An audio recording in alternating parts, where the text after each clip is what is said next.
We're talking about something that we cannot dispute, and that is Smith County produces the sweetest and tastiest watermelons. But why is that? And we've got a Smith County watermelon farmer joining us to share a little bit more, Clyde Magee. Hey, Clyde.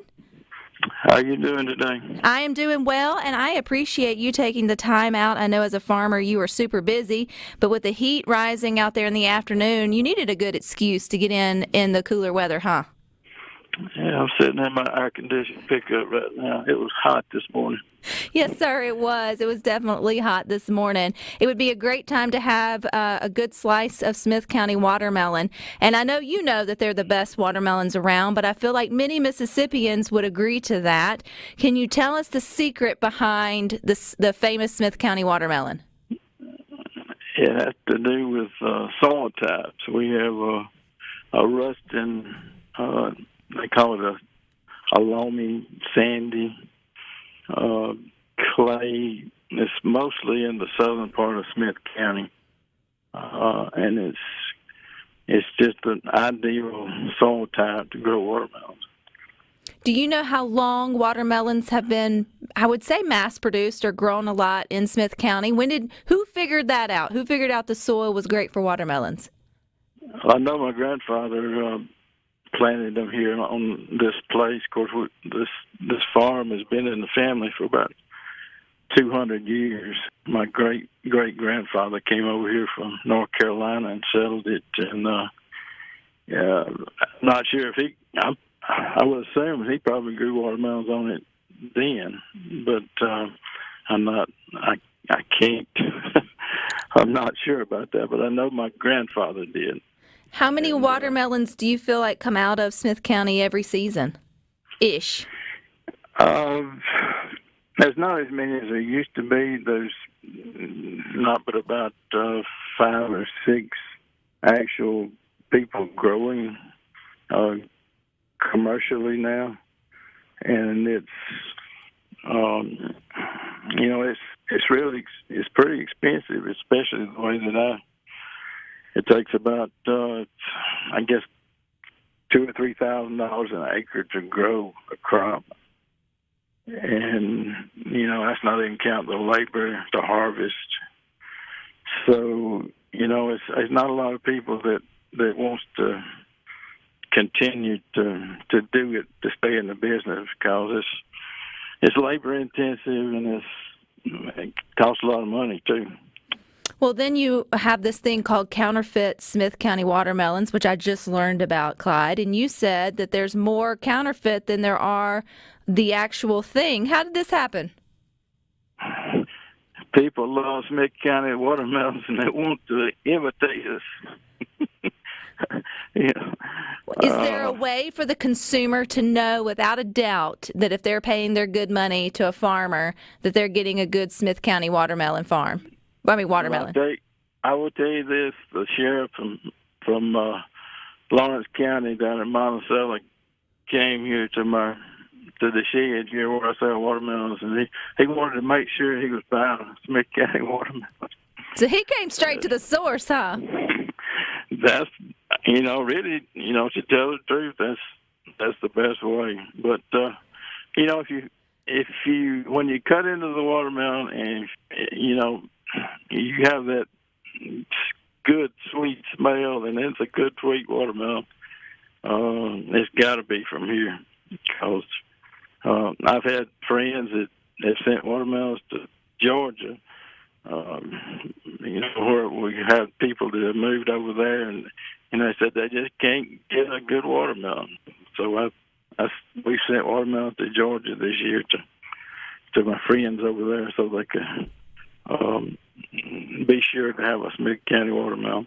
Mr. Clyde, you mentioned that there's 5 or 6 farmers there in Smith County that maybe still produce commercial amounts or for commercial, sale. Where are they shipping their watermelons? Are they going into local grocery stores in Mississippi? Are they going outside? I know you have your stands on the side of the road and your farmers markets where you can find some, but are there stores that we could visit that may have a Smith County watermelon? For the past 30 years, I've had mine in Kroger, but probably this is going to be the last year. I got another friend and neighbor, he sells in Walmart, but it's so hard to deal with those corporate stores. They just, I just be honest with you, I'd rather sell to, a roadside vendor than I had to deal with, the complications that you have to deal with now selling to the corporate giants in the food business. I can understand that, and that's why I feel like it's important for those listening to Good Things when you see, the roadside stands, which I know you don't know if they're always the original or sort of not, but usually they are local farmers who are selling other things besides just watermelon. You can pick that up as well as some tomatoes and maybe some honey or some other goods. You are supporting a local farmer that way when you choose to pull off and take a moment to shop. Exactly. And I'll probably continue to, maybe next year I'll be reducing my acreage considerably and probably continue to sell here at the farm. And that's kind of what I'm looking at. And I'm 70 years old now, and I'm the body's not doing too good right now. And it takes a lot of work to stay with it, out there. And I just got to cut back a little bit.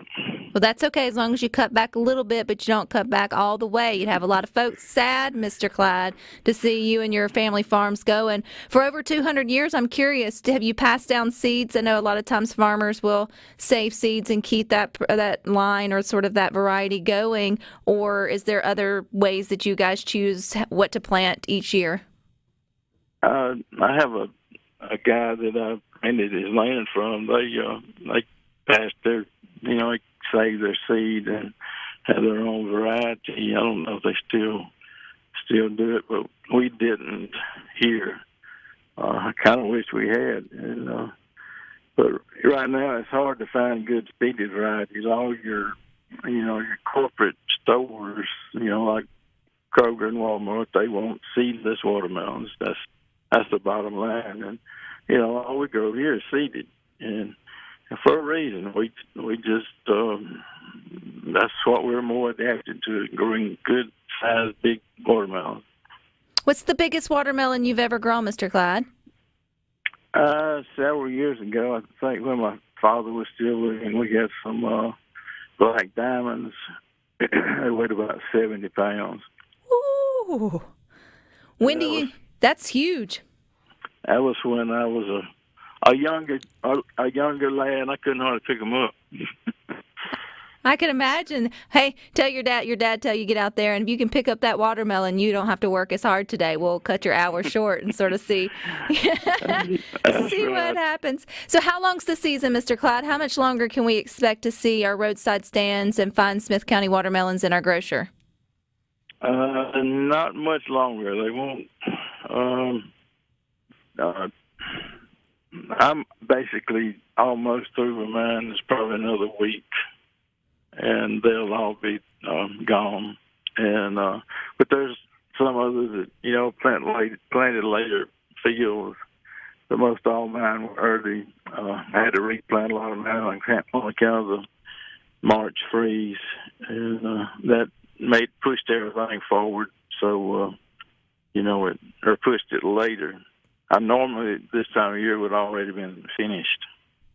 Well, Mr. Clyde, last question. Do you salt your watermelon or don't salt your watermelon? I eat them as is. I don't need to alter the taste of them. That's just not right.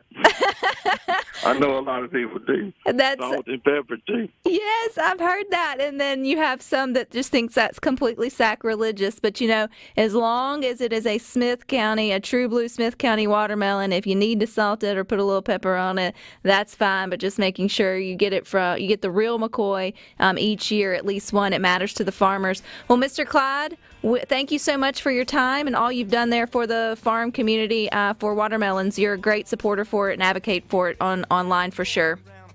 Oh, I sure thank you. And Lord bless you. Take care. All righty. You guys stick with us. We got more for